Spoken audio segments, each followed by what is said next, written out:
పక్కకి వెళ్ళబోరు. షష్ఠి ఫోన్ చేస్తే వెంటనే ఎత్తారు.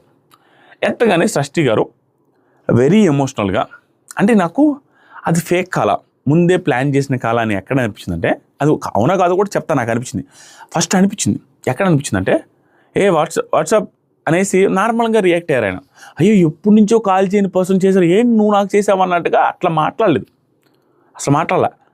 బట్ ఈవిడ ఎప్పుడైతే ఎమోషనల్ అయ్యారో, ఆ కళ్ళు అబద్ధం చెప్పవు కదా. ఆవిడ ఎమోషనల్ వెంటనే, ఎంత పెద్ద యాక్టర్ అయినా ఆ కళ్ళు అబద్ధం చెప్పు.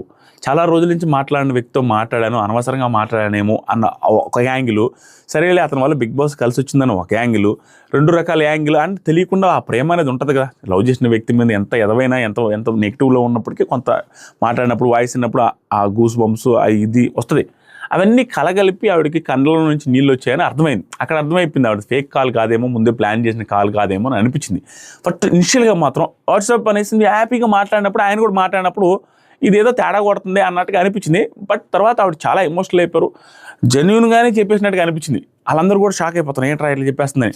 ఏడుస్తూ చెప్పేసింది ఎమోషనల్ అవుతూ, ఐ లవ్ యూ, నాకు నువ్వు కావాలి, please I want you back in my life అనేసి అది ఎమోషనల్ అవుతూ చెప్పేసరికి బాగా అనిపించింది. సో అయిపోయిన తర్వాత పెట్టేసిన తర్వాత ఆవిడ చెప్పింది ఏమైందంటే, అయిపోయింది కదా ఇంకెందుకు మళ్ళీ అన్నీ అనేసి అన్నాడని. అది నాకైతే కాల్లో వినిపించలే.